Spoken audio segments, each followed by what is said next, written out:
all throughout the weekend so far, we've been focusing really on our students and just making sure that they are acclimated so that they could wrestle with questions like, who am I going to be? Whose am I? So wrestling with their faith and what am I going to do when I know who I am and whose I am? And so we've been giving them a lot of resources, but we also recognize that this is a transition for all of you. And we want to make sure you know what we are talking about, as well as the resources that we have for all of you. So I did not introduce myself. I am so sorry. I had my lunch as well. My name is Gino Simons, and I have the privilege of serving as the Vice President for Student Affairs. And I have many friends and colleagues here who will come up a little bit later on just to share with you the tips and tricks and all the things that you may need to have in order for you to succeed as parents and families and friends of the students you are sending to us. So with that being said, I want to introduce you Dr. Robert, not Robert, it's kind of weird to call you Robert all of a sudden because we always call him Bobby, Bobby Duke, as well as Regina Trammell.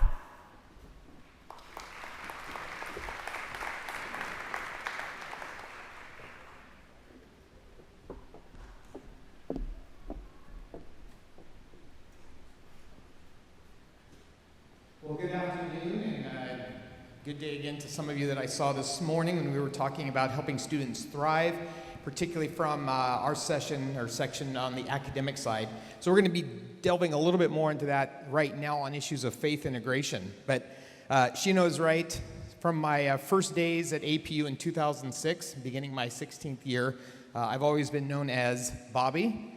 And I often joke with my students when you tell them a little bit about themselves that my wife and I, my wife being from Texas, her middle name is Lynn, Jenny, and I'm Bobby Ray. I said, we're in the wrong state.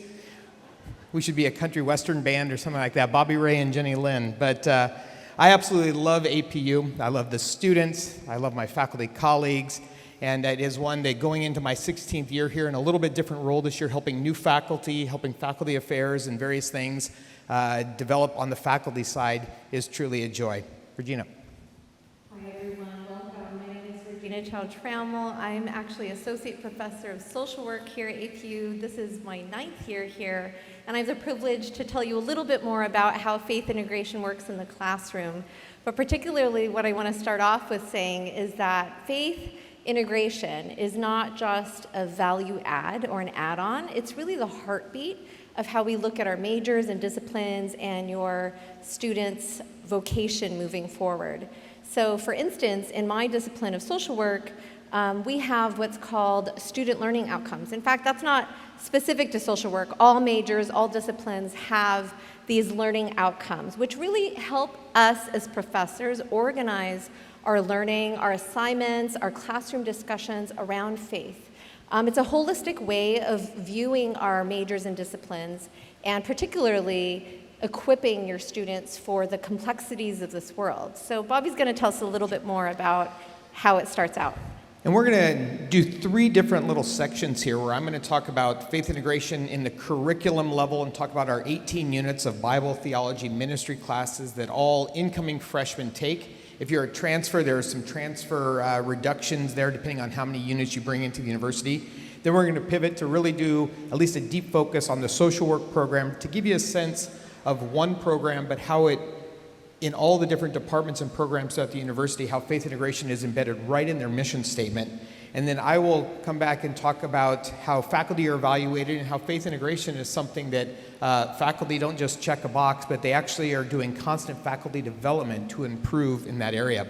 So to begin, in the area of the curriculum, we have a section in our general education program called Biblical, Theological, and Philosophical Formation that includes 18 units, 6 3-unit classes that most APU undergrads will take. And I say that because I do know there are some honors college families and students here, and we have an agreement with the honors college in the curriculum that they do and how it maps on of our GE curriculum that non-honors colleges are taking and make sure the same learning outcomes are being done. But you can see the list of classes here: Introduction to Philosophy, Christian Life, Faith, and Ministry. And then we have 3 Bible classes, 2 when they're freshman, sophomore, 1 usually when they're late junior or senior. And then we have one theology class that the students can decide, is it going to be a church history focus? Is it going to be something like the faith in the arts or other things that the students can take? But all freshmen will be taking this list of courses. And some people often ask, why is philosophy part of this? But we really teach philosophy from the Christian worldview, and we realize that even things like apologetics and other things in the philosophical world are ones that interplay so closely with theology, Bible, and the history of scholarship. So let's talk a little bit about one program, social work program.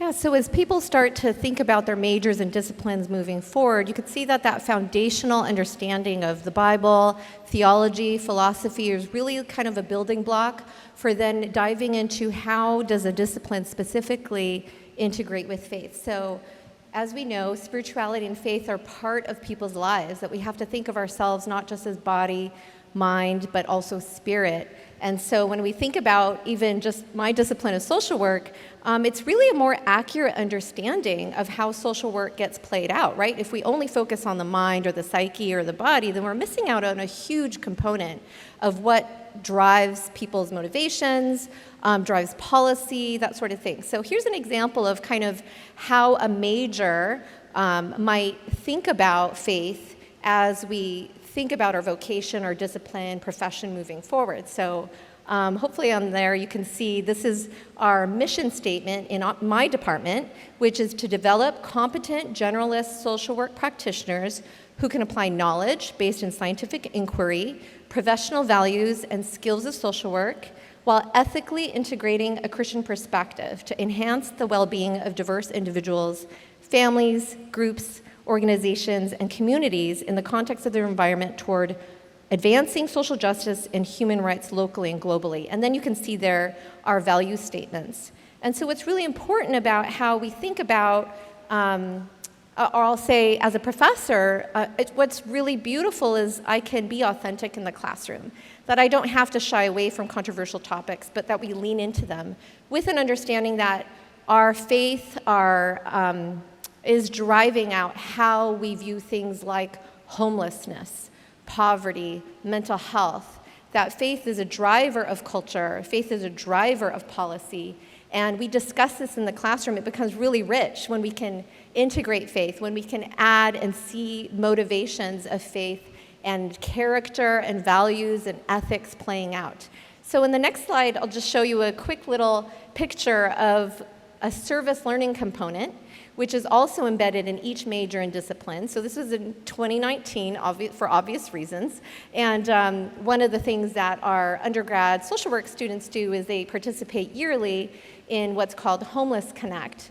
And we partner with Salvation Army in Pasadena, and this is a time where students have done all the learning, right? They've gotten all the biblical foundation, they've done the philosophy, theology, they've also learned how to integrate it in the classroom. Now let's put meat on it. Let's put action towards how do we integrate our faith. So an example, just some fun pictures of, the kinds of work that they're doing out in the field. And again, every major, every discipline is going to have a service learning component, and that's going to be a huge part and component of integrating faith. There's also a paper component where students wrestle with discussions, for instance, in our case, the role of public government versus the role of private faith-based organizations. And anything else you want to share, Bobby? Is that it? No, I think that's very helpful. And in a lot of ways, even these service learning components that we talk about is where a faculty is trying to think of how best to choose different pedagogical styles to connect the curriculum with the lived experience. So I'm actually going to begin on Monday. I have a honors college class I'm going to be teaching on the Old Testament prophets. And even as I've been preparing, I've been going back to the past semesters when I've taught that. And back in 2011, I taught that class. And it just so happened that semester I had a lot of social work, nursing students, and others that were taking this to fulfill their third Bible class. But it was also the first semester my family and I became a foster family. So I know that even a family that I was able to have dinner with the other night during one of our back-to-school events are also foster parents, so we talked about that. But doing the Old Testament prophets, where you have conversations about orphans and widows and the poor and the homeless, and being able to connect it to something of lived experience was something that was powerful for me, but also for the students to realize in whatever discipline you are.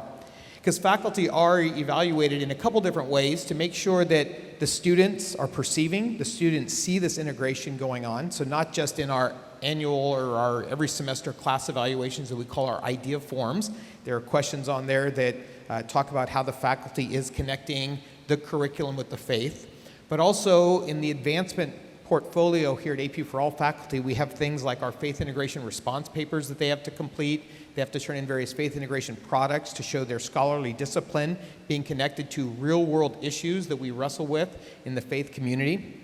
So it's one that is very much holistic for the faculty too, so that not only are the students kind of being challenged to have an ethical life and to really have a connected and holistic view, but also the faculty are constantly improving and developing. Several years ago, I got to speak at the baccalaureate, and something I looked at all the graduates who were graduating the following day in our stadium was I said, you know what, you think you've had a major these last 4 years, but from your faculty, from administration, we're actually wanting you to see that as a ministry. And your ministry is whether it be education, nursing, social work, criminal justice, theology, philosophy, so any of these different disciplines, how are you going to minister and love your neighbor through that major? It's not just a major, it's a ministry to change the world. So in all of these different areas, the curriculum and the courses to be taken, departments and the majors to really focus in on how that integrates with the faith, and then even the faculty constantly reviewing and thinking how to improve. So Regina. Yeah, with that, we've covered how our students are formed in their minds and faith. Now let me introduce Dr. Todd Emerson, our medical director. He will talk with you about health at APU and our institutional COVID response.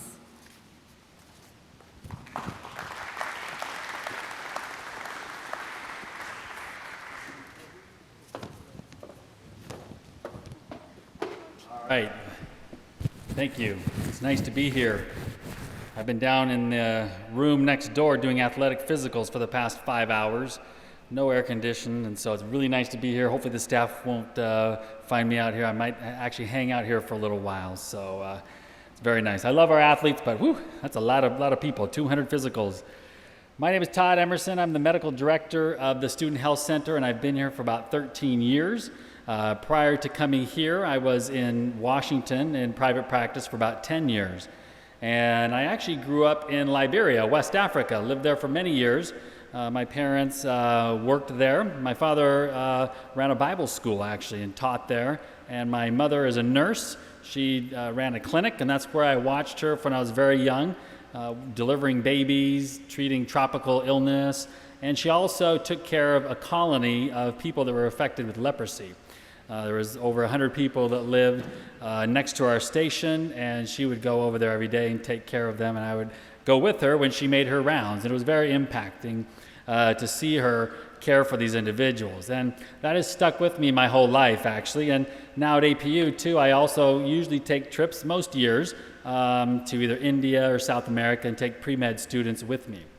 And at the health center is actually free for every undergraduate student to access.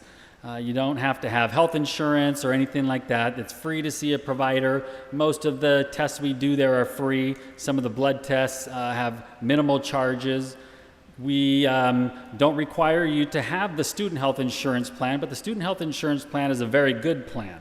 So if your student doesn't have a health insurance plan that has a lot of resources in this area, I would encourage you to purchase the student health insurance plan. I think it's a very good plan. If we see somebody that needs referral to a specialist, we can do that to them, and that's where the insurance kicks in, if they need an MRI or a specialty care or something along that line. Now, you may have noticed on the bill that the student health insurance plan is placed on every student's bill, actually, and unless you waive it, it will remain on there. So if you haven't done that yet, I would encourage you to do that, to waive it, if you don't plan on keeping the insurance plan. You just go on to the website, the Student Health Center website. There's a link that says insurance with lots of information, and there's a specific area that talks about waiving the health insurance plan. The health insurance plan is with Anthem. It's a PPO. If you have an HMO that really doesn't have services in this area, once again, I would encourage you to purchase that for your student. So as far as what we are doing here for COVID, in this day and age, I believe that every single one of us needs to wake up every day and ask ourselves, how are we feeling?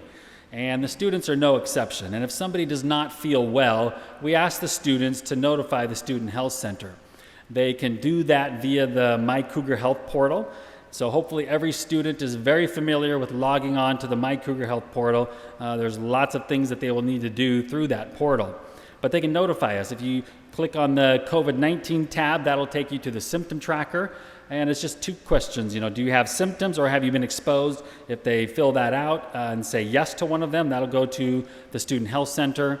Depending on when we get it, if it's in the middle of the night, obviously we'll get it the next day. We have somebody on call on the weekends as well.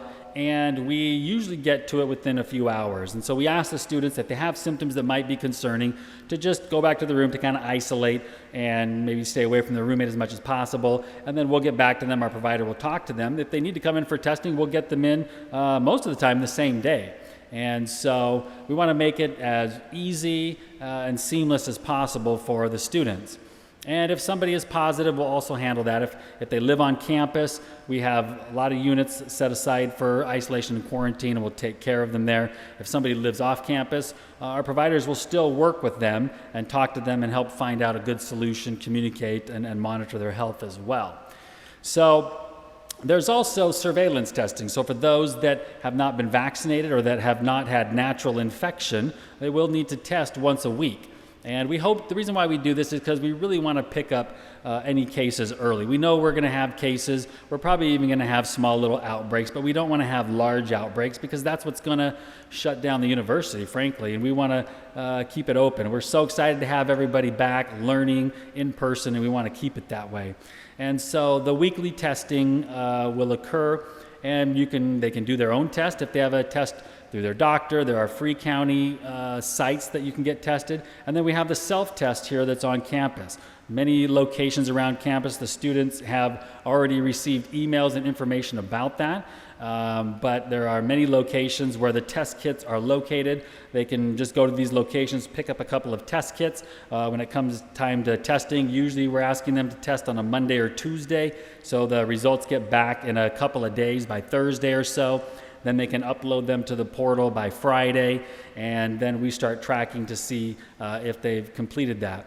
The results will come when they register the first time for the test. They just put in their email and their phone number, so they will get the result themselves first, and then they notify us via the portal once they've done that. And so that will occur once a week. Well, after they test themselves, then we have drop boxes all around campus in the dorms and several other places around campus, little secure places. Just open it, drop it in there. We have pickups every day, or they can take it to the health center. But if they have tests on their own, they can upload that with their name and their date on there, and then we'll accept that as well. So that's testing. I mentioned isolation and quarantine as well. We have units to take care of them. And if your student is a minor, we ask that you would fill out the permission slip for us to be able to see them. Because if they come into the health center and they're a minor, we won't be able to care for them. It can actually take a while to contact the parent, get the form signed ahead of time. So anyway, most of you have probably received that packet in the mail already. And so if not, on our website, under forms, actually there's a minor consent form there as well.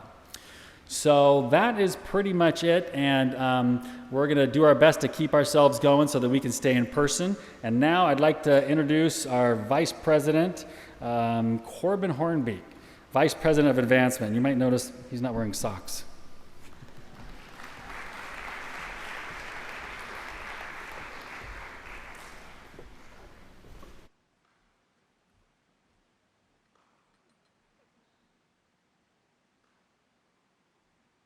Well, good afternoon. I hope everybody is enjoying this session. I'll say this about Bobby Duke. I think he stepped out. Bobby is one of the best Bible teachers that I have ever experienced. We've done a number of trips actually to Israel. Bobby's expertise in Old Testament biblical languages is just really unmatched. We've done several 2-week trips around the entire nation of Israel and all the different biblical spots along the way, and It's one of those kinds of experiences. If you haven't been, I really would encourage you sometime during this lifetime to get to Israel. We will hopefully at some point in the next several years be back to traveling and doing some of those kinds of things. So as Dr. Emerson said, my name is Corbin Hornbeek. I'm the Vice President for University Advancement. What is advancement? Well, first of all, I wanted to point to this seal behind me where it says, God first.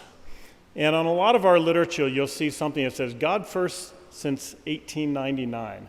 That's 123 years. There aren't a lot of universities in this country that can still say God first since 1776, or God first since 1803, or God first since any other time. APU has remained God first since 1899.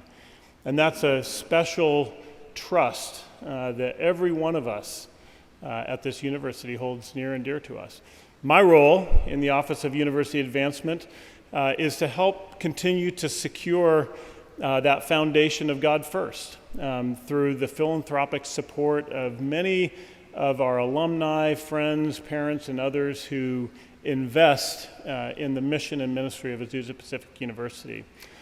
Not only do I work here, I'm also an APU parent. Our oldest son graduated from APU last May. Our middle son is going into his senior year. We have one more, a daughter who graduated from high school. She's going to another local college. It doesn't start with an A. It doesn't start with a B, which is good. We lost her to APU, but that's okay. You can't get them all at APU. So I understand the journey of a parent and your role. It's really, really important. If your son or daughter is receiving a scholarship at APU, would you raise your hand? Yeah, look around the room. The scholarship support that your son or daughter is receiving doesn't just fall out of the sky. It comes through the generosity of so many people who love this place, who are invested in our God First mission and want it to remain that way. As you walk around campus, the campus here, both on West Campus and East Campus, you'll see names on buildings, names like Marshburn or Felix, names like Dillon Field or Duke Academic Center or the Darling Library, the Stamps Library. You can go down the list, Engstrom. All of these places represent stories of people who have been committed to the Christ-centered, God-first mission of APU. It's critically important that we keep that going. So I want to extend a welcome to you. You are part of the family. You are part of the APU family. And there are a number of ways that we would love to partner with you. Here's some things that all of us can do. I really invite you to pray for our students, and I don't just say that offhandedly. You will meet families this weekend, and you will meet their kids, their sons and daughters. Would you pray for them? Would you keep their sons and daughters' names in the forefront of your mind and keep them in your prayers? Secondly, many of you will be in a position to provide internships or hire our alums. We want your kids, my kids, to graduate and get jobs. And oftentimes that begins with internships or providing jobs. Would you be open-minded about that if you are a business owner or someone that's in a position to hire students and alumni? Be thinking about that. Thirdly, tell your friends and neighbors, the people you go to church with, the people in your neighborhood, if you have other kids in schools, tell them about APU. That doesn't cost anybody anything to be able to do that, and we really rely on our parent networks to help continue to recruit students to APU. And then lastly, I will say this, some of you will be in a position to help contribute to the mission of APU and support the mission of APU, and we would love to build that relationship with you and extend that invitation for you to be a special part of this mission and ministry. So thank you so much. Enjoy the rest of your weekend. I know you're going to leave here tomorrow with emotions all over the place, but this is a wonderful time for you to get to know and experience the mission of APU. So it's my privilege now to introduce to you another rock star for this event, Dr. Keith Hall. He was our Vice President for Diversity. Keith, come on down.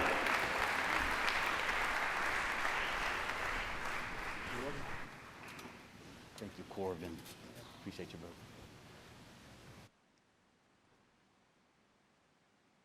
Well, good afternoon. You can respond. Good afternoon. Come on, we can do better than that. Good afternoon. It's so great to be in your company. Corbin, that introduction was just too elevated. Rock star, please lower your expectations right now, all right? Listen, I am so honored to be in your company, and we are so excited for you and your student and their journey beginning here at APU. As Corbin shared, my name is Keith Hall. I serve as Vice President, Chief Diversity Officer here at APU. I've been in higher ed for 20 years this year.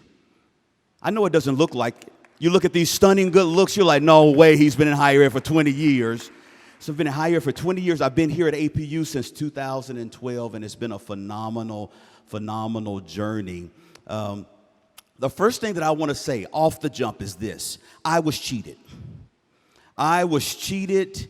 Yeah, I'm always fascinated around this time when Welcome Weekend begins and I see students outside with signs and they're cheering and students helping other students take their belongings up to the room and actually having meetings in air-conditioned spaces.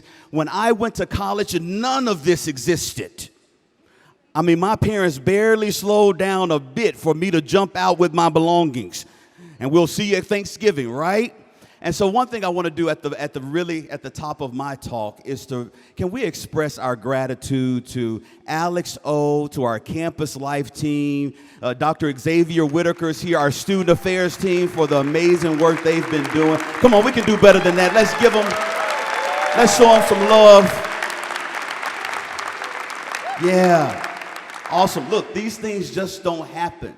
There's a lot of planning that goes into it, and we hope you're having an incredible experience this weekend. But I assure you, I did not have this experience at all. I mean, after every Welcome Weekend, I'm always tempted to call like the institution where I attended and say, hey, you cheated me.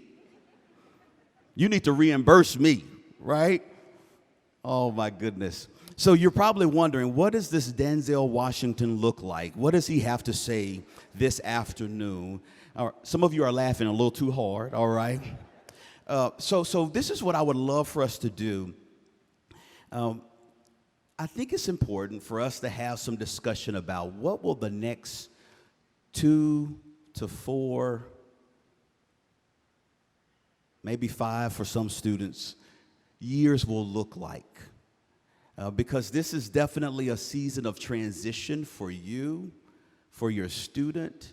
They're going to go through a series of phases of development. And I would love for us to have just an open discussion about this. Let me pose this question first before we start. How many of you, this is your first student in college? Show of hands. Man, a good number. Yeah. Awesome.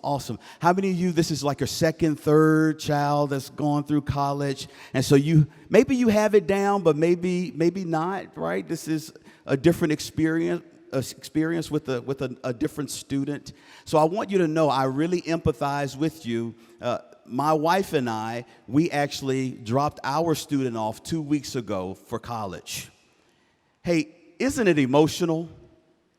Listen, I told my wife this is going to be easy, right? I'm good. You know, we'll make sure that he gets into his room nicely.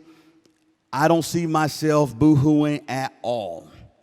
And I was the first one, I mean, really coming unglued, right? And I'll always remember this when we were saying our final see you laters. We didn't say goodbye. I refuse to say that term, but we said see you later. And my son was walking back into his dorm, and I started having all of these immediate flashbacks of like when my son was born. Any of you, am I the only person? Anybody else? Are you having these moments? And I remember I could hold my son's head in the palm of my hand, and his back would rest on my forearm, and I could literally just palm him and hold him. And I'm like, this kid is now in college. And it's a very humbling thought, and it's a sacred moment. It's an emotional moment. It's a reflective experience. And obviously, we're very proud of our students, but it's also an adjustment. And so I think it's important to have time together to acknowledge that this is definitely a special, a sacred time, but this is a moment of adjustment for all of us. I was here last night, and I love like the student kickoff, the student and family kickoff. It tends to be high energy. There's a lot of applause. There's a lot of laughter. But I can imagine for many of you, today is a different day. You're like, man, we're going to travel back home, and things will be different. So I'll give you an example. You see this kid, my son, he gets his good looks from his mom, by the way, right? Some of you, again, are laughing a little too hard, right? But he, he is active, and he is loud and boisterous. And so when we got back home, it was a bit eerie. Like, it is really quieter than what we're accustomed to.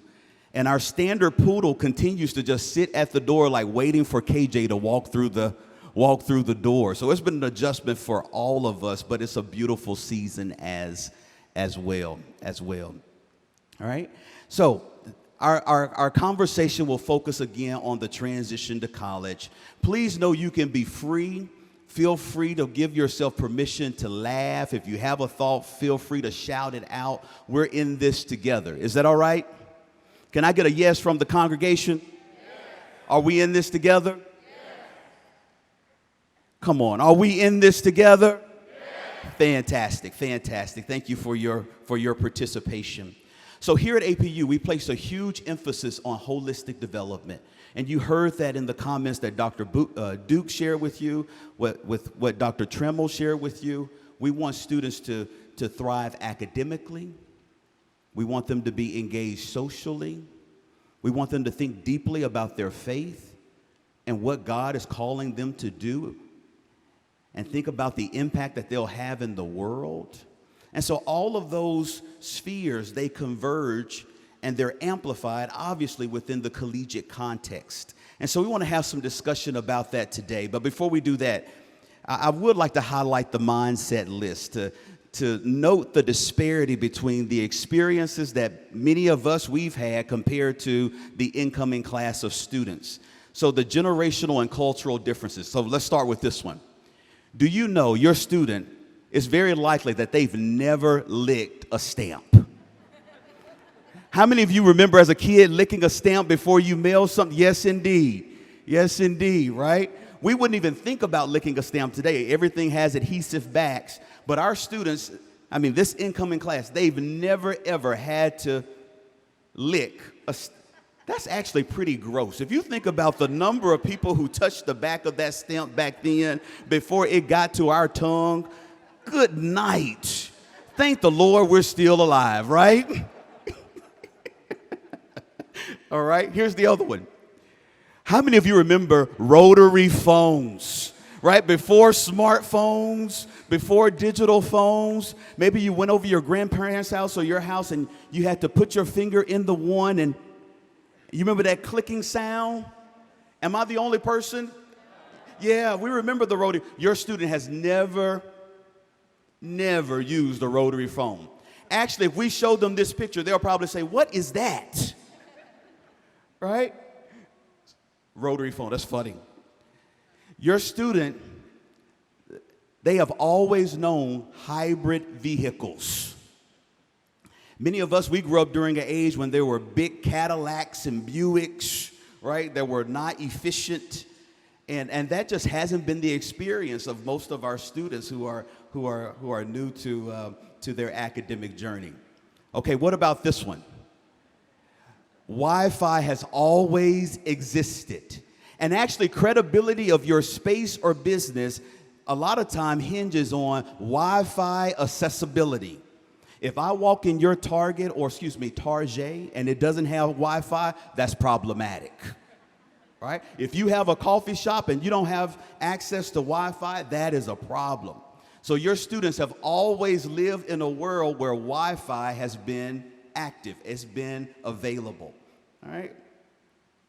Hey, any of you remember AOL, You Got Mail, and all of that? You remember dial-up internet? Man, we've come a long way. Okay, your student, if they don't understand something, what do they say? Google it. Google it. I mean, even that phrase has become commonplace. And now you don't even have to use your phone to Google it. You can say Alexa or Siri, and then you have information immediately at your disposal. So Google has always been a reality for your student as well. All right, here's the last one. For many of you, when you see the initials LBJ, what do you think of? Yeah, all of you are right. Lyndon B. Johnson. For most of our students, they think LeBron James. How things have changed, right? The disparity in terms of generational and cultural differences. That's a fun. Hey, can we give it up for the mindset list? Was that cool? Yeah, good stuff. Kind of add some levity to our time this afternoon. Well, let's do this for the next few minutes. There's this researcher. His name is Arthur Chickering, and he coined research that focused on the psychological and social development of students, particularly college students. And he highlights the different varying levels of growth that students go through from being a first-year student to becoming a graduate. And so I would like for us to talk about that. And I think this is helpful for a few reasons. One, it allows our families to orient expectations appropriately, which is really, really key.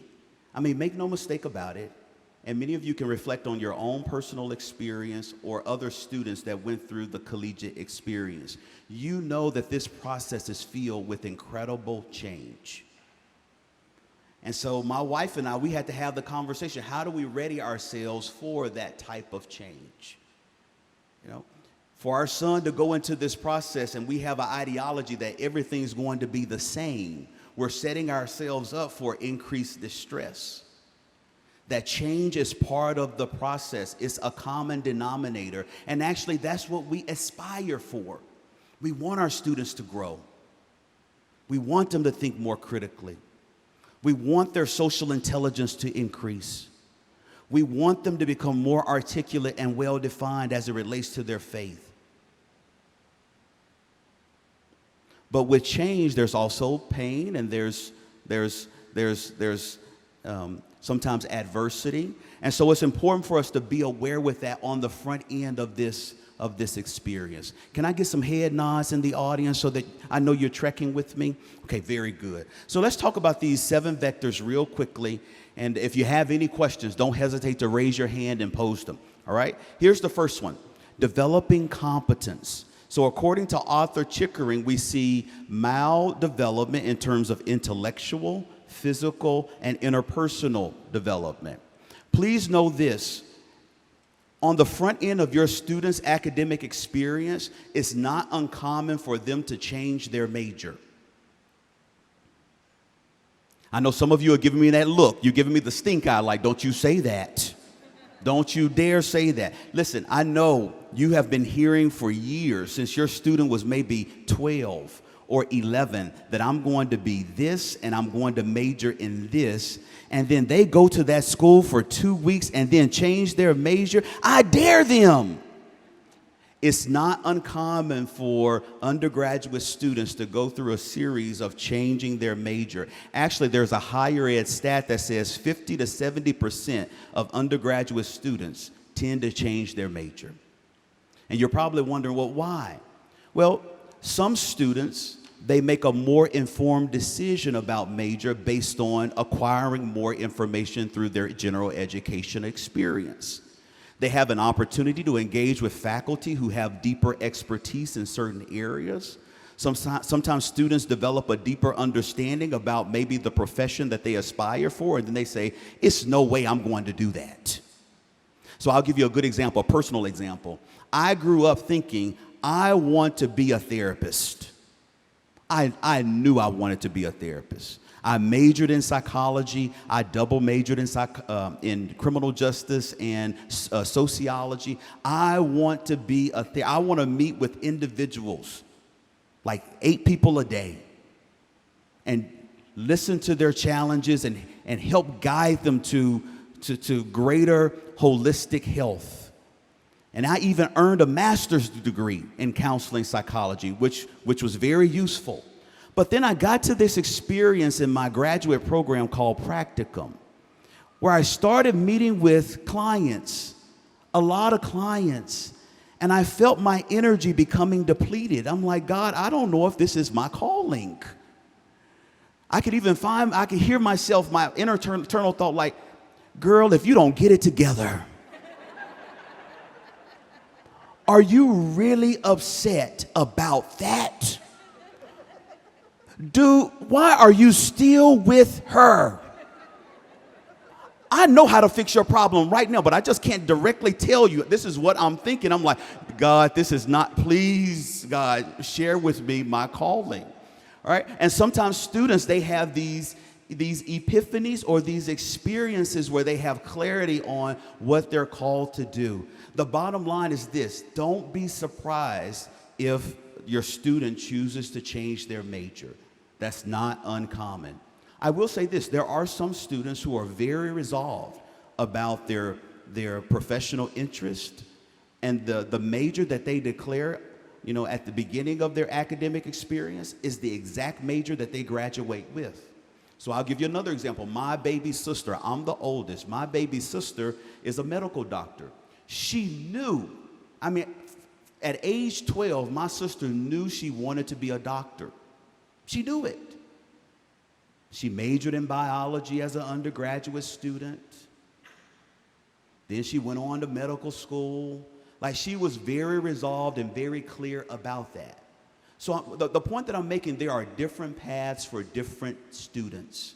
And so it's important for us to be open to how God is directing and how he is leading. All right? We good with vector 1? Thumbs up on vector 1? Fantastic. Let's move forward. Vector 2. Managing emotions. So learning the power of our emotions, demonstrating emotional intelligence, the balance between self-awareness and self-control. For some of our students, this is maybe the first time in their life that they take a class and maybe they earn a B on a paper. And I've actually had conversations with students who are literally taken back that I got a B on that S. Dr. K, first of all, I can't stand this professor. I think he has something against me.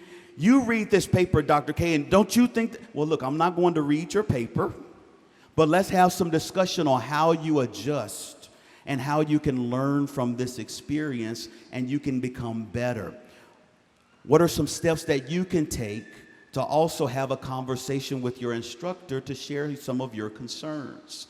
So that emotional intelligence is really, really key. And Arthur Chickering says that the college experience and environment provides a great opportunity for students to learn how to manage their emotions. Now, why do I raise this in the Just for Family session? Because when things don't go as expected for your student, you know that your student's going to call home. And your temptation, maybe some, not all, but your temptation, I know my temptation when my son called me is, find that person and put me on speakerphone. We'll fix this right now. Just give me 15 minutes with me. Actually, no speakerphone, FaceTime right now. Right? So it is important for you to give your student, I think, the counsel and the advice for them to develop the autonomy and the skill to be able to navigate these challenging circumstances independently. They still require your support, no doubt about it. But one thing I want to really state emphatically, at APU, your student has a wealth and a huge network of professionals, of faculty, of administrators that are fully committed to their success. And when we say success, we're not just talking about making good grades. Because we feel that a student can literally make all A's in a class, in their classes, but if they're not socially engaged, if they're not developing the skills such as emotional intelligence, if they don't have a deep understanding of the gifts that God have deposited within them and how they can leverage them, we feel like their level of effectiveness and difference making in their industry is going to be minimal. So yes, grades are important. We challenge our students, make the highest marks possible. You steward this opportunity to the best of your ability. All right? But also make sure that you're growing in these other areas so that God can use you in an optimal way.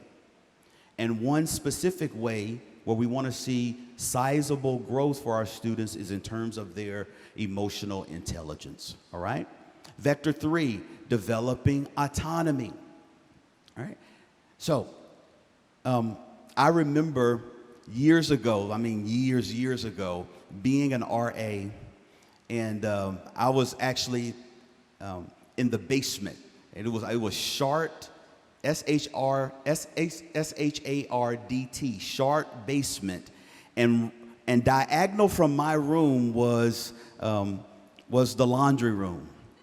And I remember one Saturday morning waking up, it was, stepping out of my room, and I turned to the left before going to the restroom, and I saw a student's mom in the laundry room. She had her whole setup. It was a radio with Motown classics playing. Tide was going everywhere. Bleach was flopping everywhere. And she was literally washing all of his clothes. She did have a pail of cookies, which made it better. And she was sharing them with the floor. But I had to talk to her. I said, hey, student, come here. Now listen, your mom shouldn't have to make a special trip on the campus to wash your clothes in the Sharp basement laundry room. Listen, I can provide you with some coaching on how to separate your clothes and how to wash them effectively. And he said, you'll do that? I said, yes. And so we had a nice conversation with the mom, and the mom understood how this is important for her son to learn how to do that. And then she grabbed her, radio and Tide and all the other washing elements. And I said, hey, leave the cookies though, please. And she exited. Listen, we don't want you in the laundry room. I know you've prepared your student, right? This is a moot point for this audience. You've prepared your student. They're autonomous. They know how to take care of their daily living skills. But understand, if your student needs support, we do have Res Life staff. So we have the RA, their resident assistant. There's RAs report to others. We have other staff in student affairs. We have peer mentors that can be of support. But the bottom line is that we want to support their autonomy. That's really, really important, all right? Now, before I move on, please know this. I'm not saying that the tie should be cut. Can I see your eyes on this? You know this better than I do. Your student still needs your wisdom. They still need your coaching. And actually, all the years that I've mentored a number of students here at APU, I've seen students light up the most when they get that phone call from mom or dad. And they came to my office to talk through an issue, and mom calls at that moment, and they're like, Dr. K, and I'm like, girl, you better answer that phone. Talk to your mom. And immediately, like within a matter of minutes, the disposition of the child changes because they heard mom or dad's voice. and receive that type of coaching and counsel. So as I share some of these points of wisdom, if we can class them as that, I want to make sure that you leave emphatically knowing this is a partnership. It's a partnership between our university community and all of you.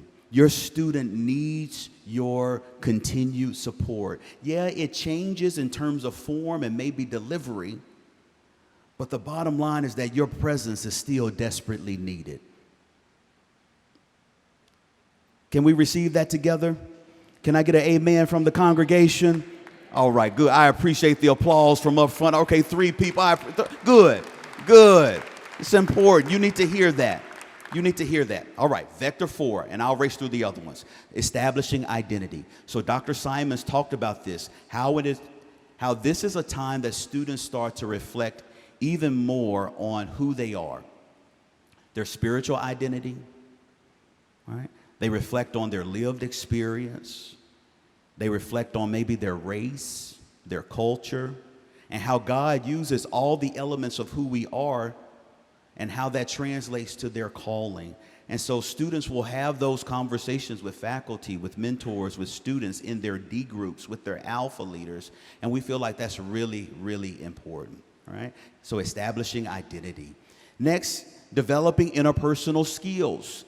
So your student, I can't think of a better place for your student to learn how to engage individuals from different backgrounds than in college, right? I mean, we have students from everywhere. We have students from the state of California, from across the nation, from my home state of Tennessee. Anybody from Tennessee?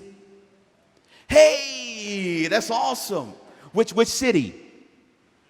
Hey, I was born and raised in Nashville. That's awesome. What's your name?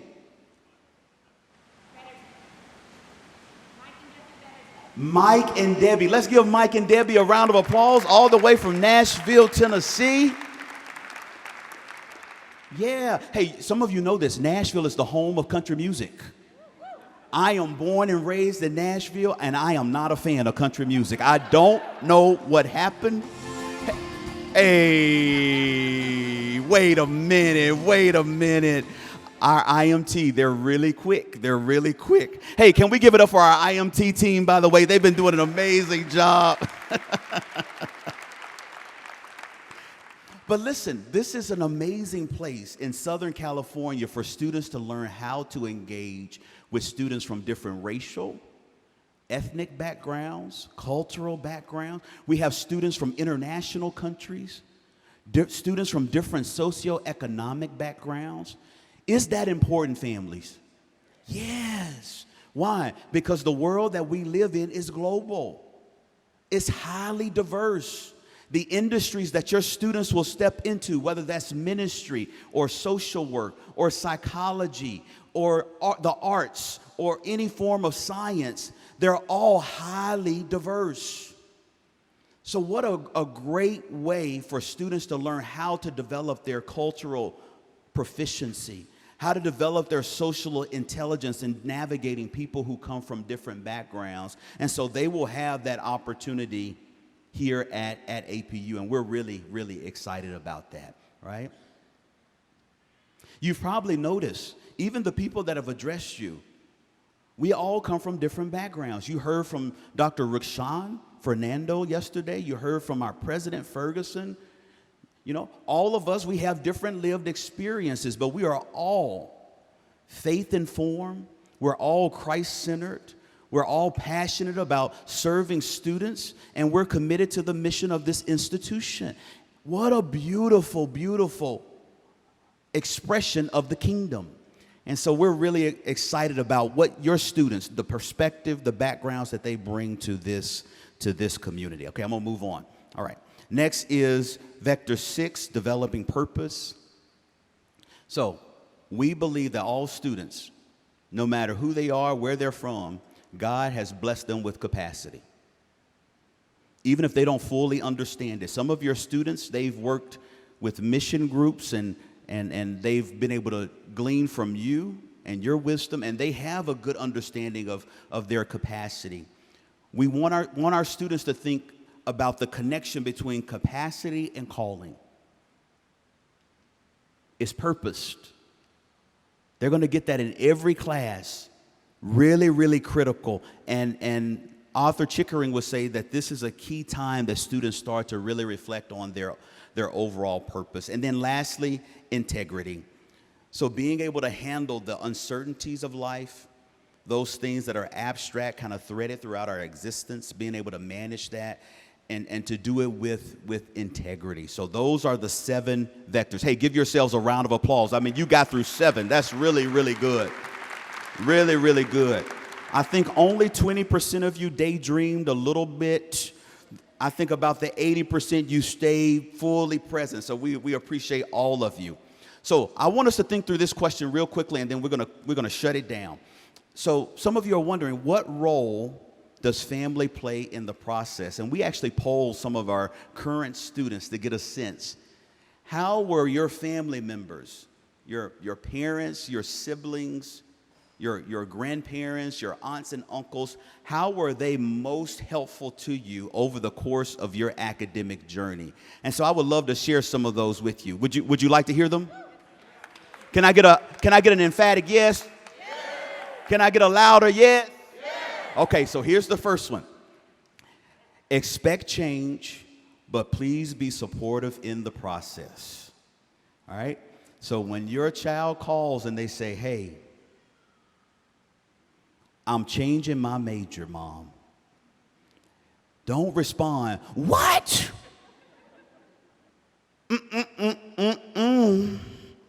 No. Look, take me off that phone. Put me on FaceTime. You need to see my face when I'm talking to you. Be composed. Be supportive, right? My son, I was talking to him this morning. Dad, I need to move to a different campus because I'm having to take and I'm thinking, boy, you better be glad you're on campus. That's what I'm thinking, right? You better be glad you're on campus. But I had to do my woo-saw. Oh, tell me a little bit more about it.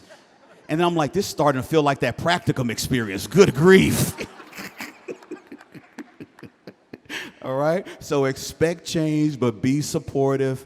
And we find ways to have a conversation and to process with our students. Here's the second one. Share your counsel, but allow them to think critically. So sometimes when my son calls me, I'm like, I know exactly what you need to do. But if I just go straight for the jugular and tell him what he needs to do, it becomes my idea rather than what he was able to land on personally. And I know that if I help him land on the solution that's best, he's going to take more ownership of it. Is this making sense? Do I have some head nods in the room? So it's important for you to share your counsel. Don't restrict it. Your student needs it. But at the same time, allow them to think critically between different options. So I remember one student sharing with me, she was a little frustrated about receiving a B again on an exam. And she said, this is what I called my parents. And my parents said, well, Daisy, a different name, by the way. Daisy, what are your options? What a great question. What are your options? And the student said, well, I could just take the B, look at the remarks, and do better next time. And they said, that's one option. Can you think of any other options? And she said, well, I am a little frustrated and even borderline angry. I could set up an appointment and talk to my instructor and get more insight. They said, that's a good option that you thought of. Okay, any other options?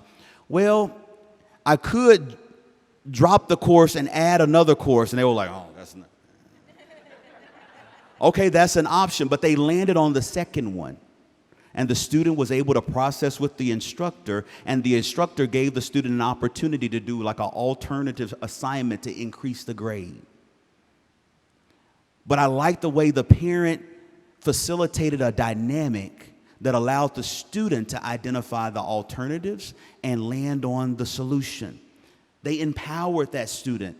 They reinforced the autonomy and the confidence that was within the student. So share counsel, but allow the student to think critically. All right, here's the next one. Please ask questions, but not too many. So what I hear from students, they're cool with the inquiry, but there is a borderline between inquiry and investigation. And maybe for some of you, interrogation, right? So students like it when parents and family members ask questions. That's really key because that's expressing care, that's expressing concern, that's also modeling curiosity, right? If you think about it, some of our most innovative developments that have taken place in history, they came and arrived from questions. That's a good practice, but you definitely want to strike the balance, right? All right. The last one, stay connected, but also give them space. Now, this is such a challenge, and this looks differently in every family, all right? As we shared earlier, students love being connected. They love sharing updates with families, family members, but it is important for you to kind of land on what's the right rhythm and pace for this, right? So in some families, the student may check in with their family every day, right? And that's just anticipated. And that works for the student and it works for the family. For some families, I've talked to some students, they say, hey, Dr. K, I talk to my parents every Tuesday and Thursday as I walk to this class or after dinner. And that way we can really spend a lot of time talking. I can give them a good update rather than just a quick kind of 5-minute deal. You'll have to establish what the rhythm's like. I actually talked to one student who said, my parents, they put me on the calendar. I'm like, oh, okay. Like they literally have like a meeting every Saturday at this time. It's good for all of us. We're going to jump on FaceTime, and literally everybody jumps on. So siblings jump on, the dog jumps into the screen, like everybody is getting their share of time, right? And it may be a combination of the two for many of the families that's here. What's helpful, though, is that you establish, these regular times that you're having connection with the student because your student wants to be connected with you, all right? That's so, so important. And there are different ways, like, my son, he loves to text me in the morning, good morning, Dad, or I text him before he wakes up, and it's there waiting for him. Or if I know he has a big assignment that's coming up, I like to send him a text. Hey, I'm praying for you before that exam. That works, right? But he likes to FaceTime usually in the evening, and I don't know why he's always eating. I mean, he's stuffing his face while he's talking to me. And listen, I'm just glad he still wants to talk to me, right? This is good. So think about the rhythm of communication that will be good for your family. And let me say this, because I think the majority of individuals in this space are parents. This is important, too, for younger siblings or siblings to have connection time with your student, too. And so if you need to facilitate that, I know you'll figure it out. But students say that that's a real value. All right. Look, we talked about enough. Hey, listen, thank you so much for your time and attention. One thing I want you to know is this. We're grateful that God has given us the privilege to engage incredible students like yours. We do not take it for granted. There are so many other institutions that you could have selected, without a doubt. But we firmly believe the students that are here at APU, they are purposed to be here. And we want to steward that to the best of our ability. And so we thank you for trusting us. The second thing I want you to know is your student is not the only one who is now a part of the APU community. You are too. So I got family members now back in Nashville, Tennessee. Jim and Debbie.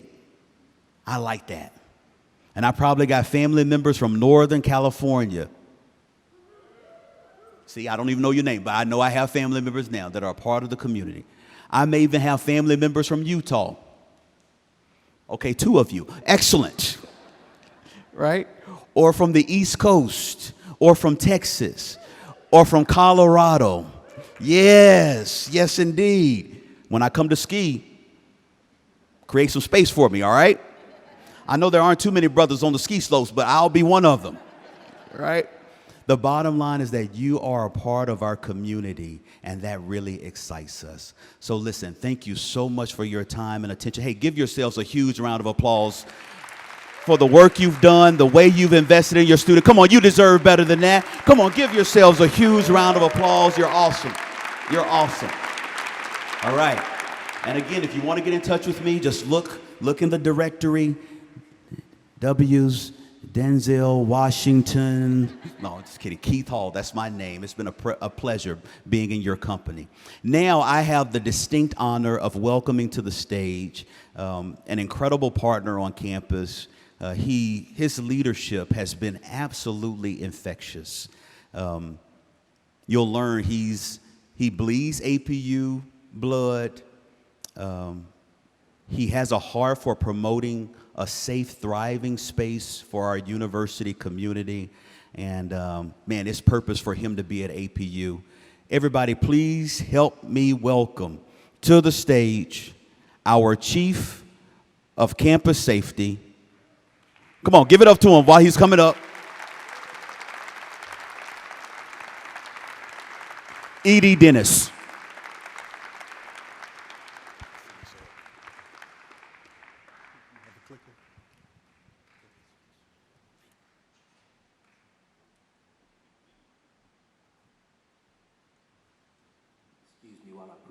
Together here. How's everybody doing? All right, welcome, welcome, welcome. Can we have another hand for Dr. Hall, please? I tell you, every time I hear him speak, I just get so moved and touched. He's just an amazing man. What you saw, what you heard up here is not a performance. Let me tell you, I'll go to his office or I'll see him in Cougar Walk. That energy just, it just ignites me. So Dr. Hall, love you, man. Thank you. Thank you.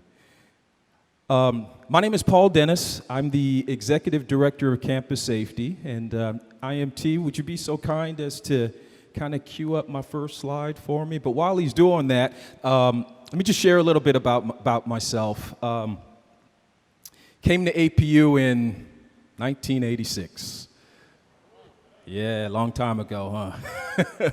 As a 18-year-old, fresh out of high school, student athlete, that through being touched through my high school coach, found Azusa Pacific University.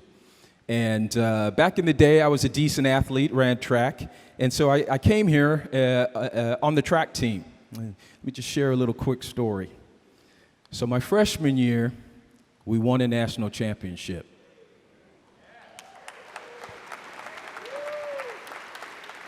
My sophomore year, we won a national championship. My junior year, we won a national championship. You see the pattern? You see the pattern here? What would have been my senior year, I had a stress fracture in my foot, so I had to redshirt. We lost the national championship.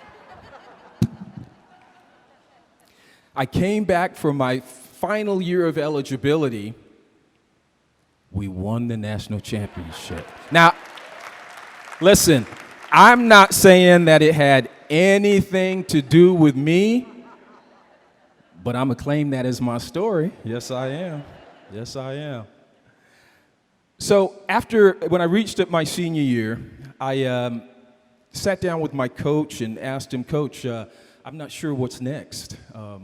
I studied psychology, got my degree in psychology, and thought maybe I wanted to be a counselor in a correctional facility. And my coach shared with me he thought that might be a good thing for me to do. So one of my teammates, his father happened to be a council member for the city of Azusa, and said, you know what, the city has a jail there, and maybe you could go there and get some experience. So I said, sure. So I applied with the city of Azusa for a jailer position and started a career in law enforcement at Azusa. And after being in the jail for, I don't know, maybe 6 or 8 months or so, I came to realize that, I don't think I want to go work in one of the institutions. That's just not for me. But what I did learn is this law enforcement thing, I think I can do that. I think that's for me. And I got to meet some really, really great officers there. One of them's in the audience with me now, and he's actually serves as my assistant director here at Campus Safety, Xavier Torres, who, let's give him a hand. So Xavier is born and raised in Azusa and APU alumni and worked at Azusa PD alongside me for, Xavier did 30 plus years and I did 27. So, thank you. Thank you. So when I went to Azusa PD, it's interesting how God works, because when I graduated, I asked him, what's next? And he sends me 3 blocks west of here to the police department to do work as a law enforcement professional, and right here in this very community, and for 27 years. And then in 2018, I retired from the Azusa Police Department, and I asked God the same question, what's next? And he said, well, son, pack your bags and go 3 blocks east, right where you started, and I want you to take all the knowledge and experience and resources that you've garnered from the years in this community and bring them to this institution and develop strategies to make this place safer, so that those that come here can focus on what they need to do to grow and to learn and to grow closer to God and prepare themselves to go out and do more of God's work. So that, you talk about, Dr. Hall talked in one of his last slides about purpose. And I didn't know my purpose initially. Even as I was working through my career, I knew I was out there to try to contribute to a safe community here in Azusa, and I did that. But when God brought me back home, it's completely gone full circle for me. I know my purpose now. He could have sent me to any institution, right? But he purposely brought me back to Azusa Pacific University after having spent so much time in this community. I'm so thankful to have an opportunity to be back here. And so let me just share with you a little bit about campus safety, so that you can leave here knowing that we're prepared, knowing that we have a plan, all right? And also, I'm one of you. Yes, I serve in the capacity of Director of Campus Safety, but I'm a parent as well. My daughter's here. She's a third-year animation student living in University Village.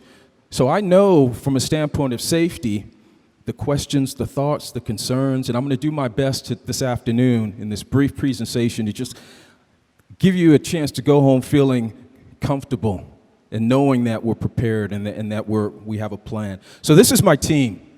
There is 28 of us that are full-time staff, and you'll see there with some different types of uniforms, and I'll just kind of walk through them real quick. So the folks in red are my administrative personnel. They're the ones that work behind the scenes to really help keep our campus safety department moving. I have folks like my special projects manager, or my clery coordinator, who helps us stay in compliance with all of our federal requirements.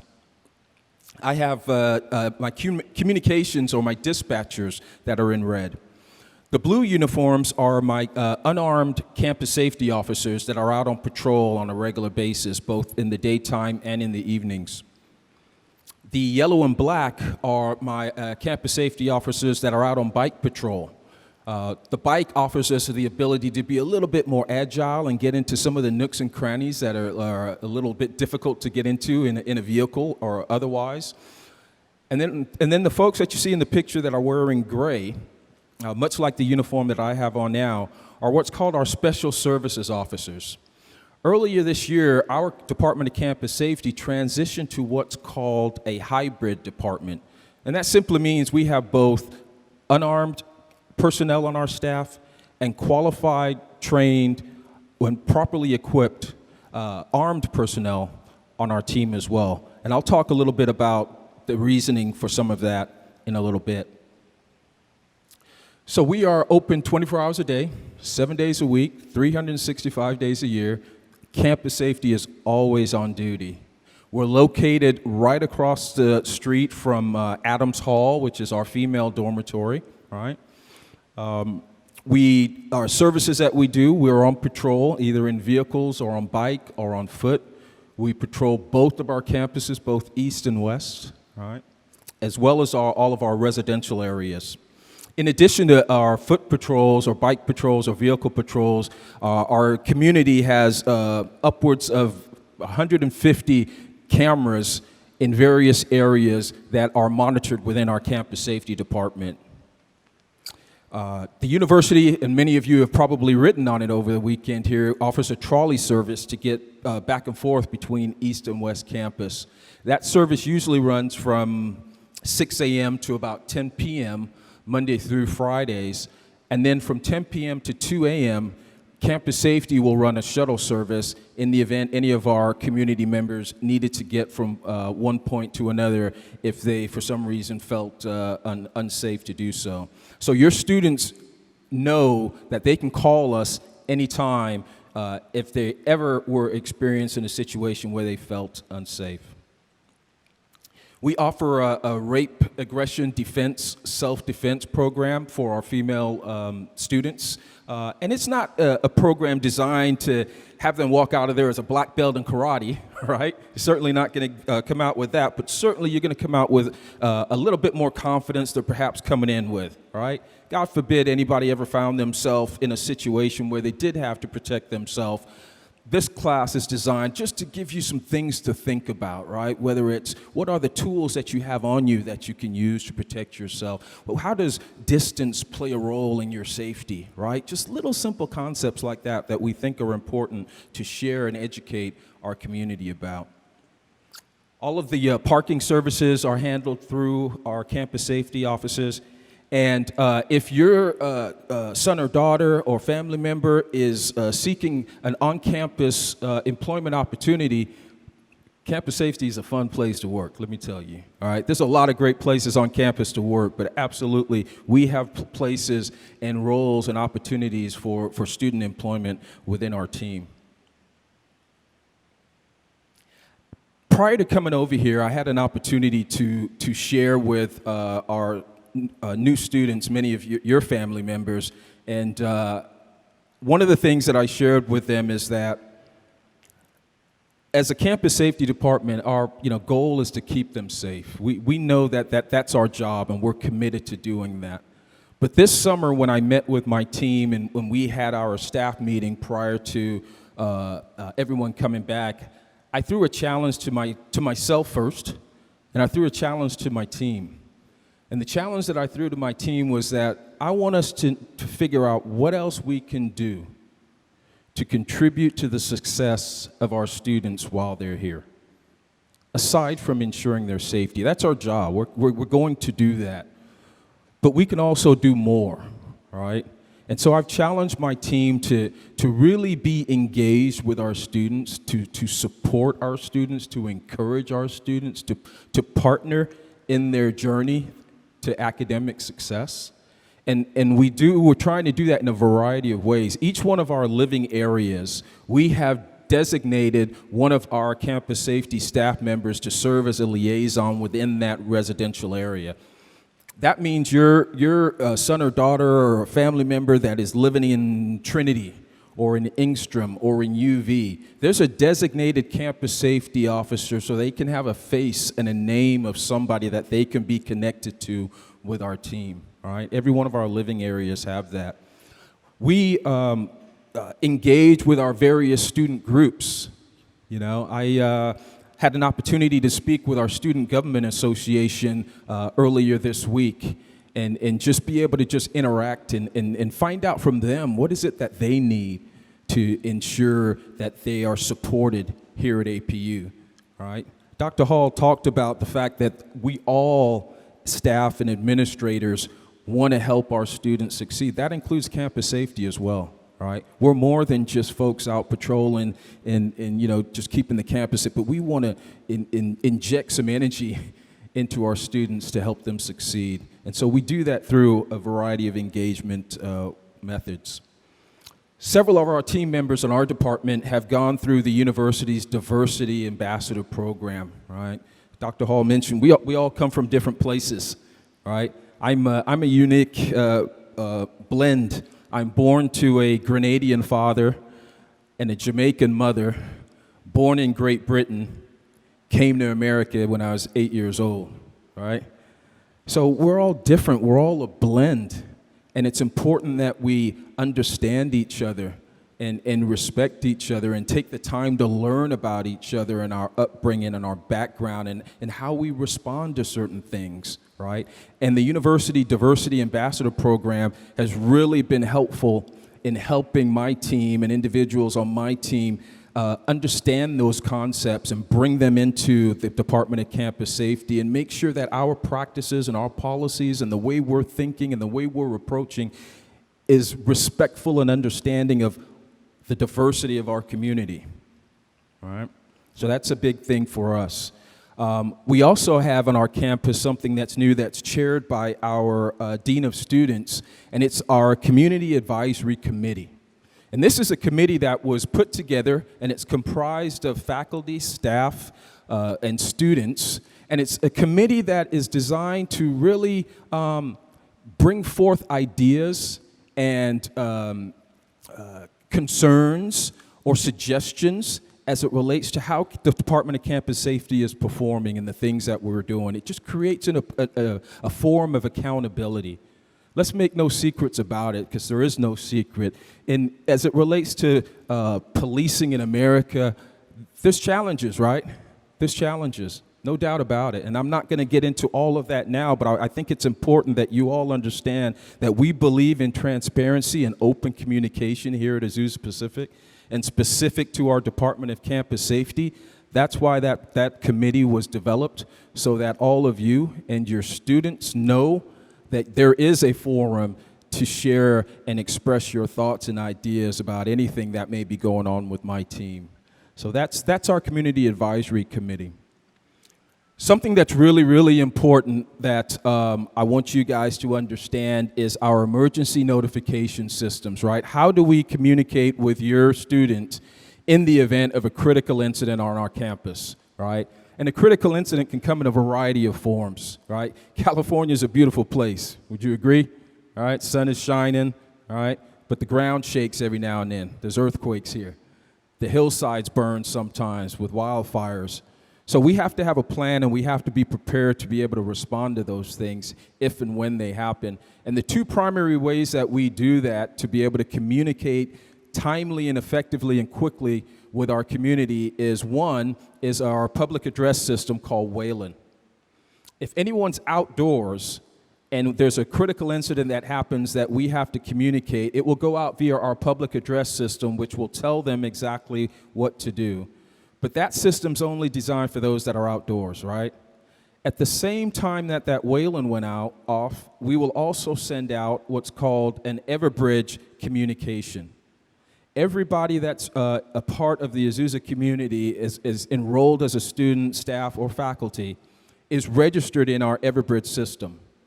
And that's a mass communication system that sends out a message via your mobile phone device. So it will send a text message to you. It will then send a email if there's no acknowledgement of the text. And the final way it will try to reach you is by a phone call, okay? That Everbridge will give clear and precise instructions to your student as to what to do as it relates to whatever that critical incident may be. Currently, family is not enrolled in the Everbridge communication, but the way that you all can get those communications is if you subscribe to the university's social media platforms, okay? So go on to whether it's Instagram or Twitter and subscribe to or follow the university's primary social media platforms, or you can follow APU Campus Safety on Instagram or Twitter, because all of those emergency notifications will go out via those platforms as well, and you would be able to receive them there. Now, something that I'm beyond excited about is a new app that we rolled out this year, and it's called Safe APU. okay? Safe APU. This app is an app that puts so many safety features in the palm of the hands of our students, right? I challenged our students at the last session that I was just at speaking with them. I told them I want to have the best neighborhood watch program at a college university in America, and I need their help to do that. I showed you guys earlier a photograph of my team. That's 28 men and women that are committed to ensuring the safety of this community. But I think you all know the reality is it takes more than that, right? APU has upwards of 10,000 students between our graduates and undergraduates, and I'm not going to stand up here and tell you that 28 men and women can guarantee their safety. But what I can tell you is that if all 10,000 of us band together, we can do a lot of good things. And in order to be able to do that, I needed to put some tools out there, some resources for you to be able to contribute to our mission, to our goal of the #1 neighborhood watch program on our college campus. And this tool, Safe APU, I believe is really going to help us do it. I've hammered it home to your sons and daughters to upload it. Do me a favor, reinforce my message, please. All right, send them a message, text message tonight and say, did you upload Safe APU? All right, I would appreciate it. This app puts emergency plans in their palm of their hand. What do you do if there's a lockdown? What do you do if there's a shelter in place? Where are my evacuation zones? What do I do if there's a bomb threat? All of that information is right there in there. The university has several mobile blue lights all around the campus that students can use in the event that they needed to get a hold of campus safety. Now they don't just have to search for a blue light. The blue light's in this device, all right? They just push a button, it'll pop up, and it'll be a link for them to call the campus safety just like that, all right? Another great tool on here is a thing called Friend Walk. Okay, so we're here on West Campus right now. Maybe your student has a class at 6:30 in the evening. It's getting dark in the wintertime. They've got to walk back to Trinity or whatnot. If they don't want to take the trolley, they can use Friend Walk. All right, they press Friend Walk. It will send a message to whatever friend they want. It could even be you. You'll get that message. When you open up the message, there'll be an interactive map, and you'll see a blinking dot. And once you accept that message, you'll be able to watch, or whoever your student sends a message to, be able to watch them walk from point A to point B. And if along that journey something happened and they needed needed some assistance, they would just press a button. It would send a message, a notification to you, and you would know that they're at the intersection of walk and don't walk and need some assistance, right? Just another way that we can kind of look out for each other. So please, Safe APU is a great tool that I need all of you to encourage your sons and daughters to download onto their phones. Also encourage them to make sure that they know where their evacuation zones are, right? Maps like this are posted inside all the buildings of our classrooms, and there's going to be signs in the coming days that look just like this at various places outside of our campus, so it's visibly clear where the evacuation zones are and where students need to go in the event that there was a critical incident, okay? Our relationships with our local partners, whether it's east of us in the city of Glendora or right here in Azusa with the Azusa Police Department or the LA County Fire Department, we have outstanding partnerships and relationships with them. We know that we cannot do all of it on our own with a team of 28, and that's why ensuring that those relationships with our local PD and our local fire department are very strong. And I'm so glad to be able to share that that those relationships are very, very strong. During the 18 to 24 months that campus was closed, my team spent a lot of time training. And I think one of the reasons that I was blessed to make it through a 27-year law enforcement career is two reasons. One, I firmly believe that God had his hand on me throughout my career, for one. And two, he placed me in an organization that had a strong commitment to training, right? A strong commitment to training. I shared with you that I was a student athlete while I was here, and through that, I learned a lot of things. But one of the things that I carried into my professional career is that if you want, I'm a firm believer that if you want to perform well, you got to train even better, all right?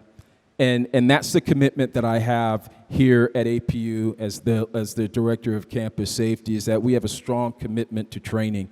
And over the last 18 to 24 months, this is just a list of some of the things that we have been spending a lot of time training on. Things such as implicit bias and cultural diversity. And once again, I've mentioned his name numerous times, but I'm going to mention it again because he's just a great partner for my department, and that's Dr. Hall as our Chief Diversity Officer here at APU. Him and members of his team came over and provided some training for my staff to help us have more tools in our toolbox to be able to understand our community. And I'm so excited for our next session, Dr. Hall, coming up in, I think, September or October for part 2. De-Escalation Techniques. We partnered with our Community Counseling Center, Dr. Lori Lacey, and did some training on crisis intervention. Listen, it's been a challenging period for all of us, right? You know, the pandemic has caused us to operate in spaces that we weren't used to operating in.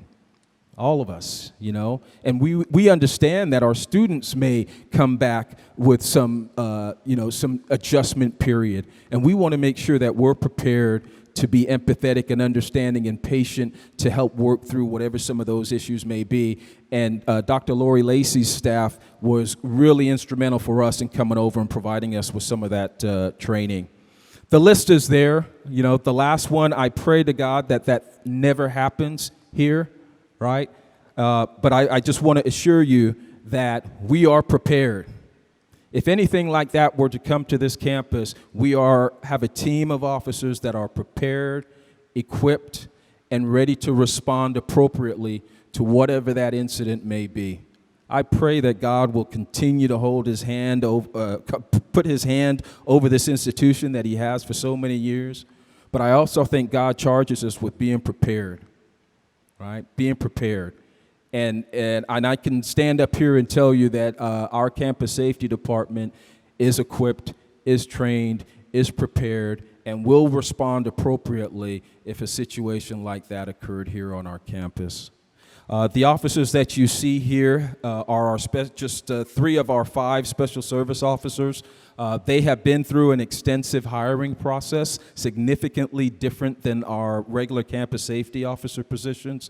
They've all been through a certified law enforcement academy and have advanced training. They have advanced and extra equipment to be responsive and are prepared to respond to any kind of specialized event that may occur. So I want to just thank you for your time, for your attention. I pray that you all have a safe travel home, and just please know that if there's any questions associated with safety here at APU, my information is here. I welcome the phone call. I welcome the email. I'll be sticking around a little bit here afterwards, so if you have any questions for me, I'll be happy to take those. But safe travel home, and God bless you all. Thanks.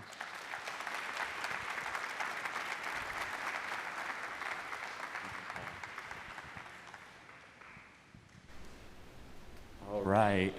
Well, thank you, Paul, and the presenters, and hopefully that was an informative time for you to learn a little bit about how we support the APU community and your students.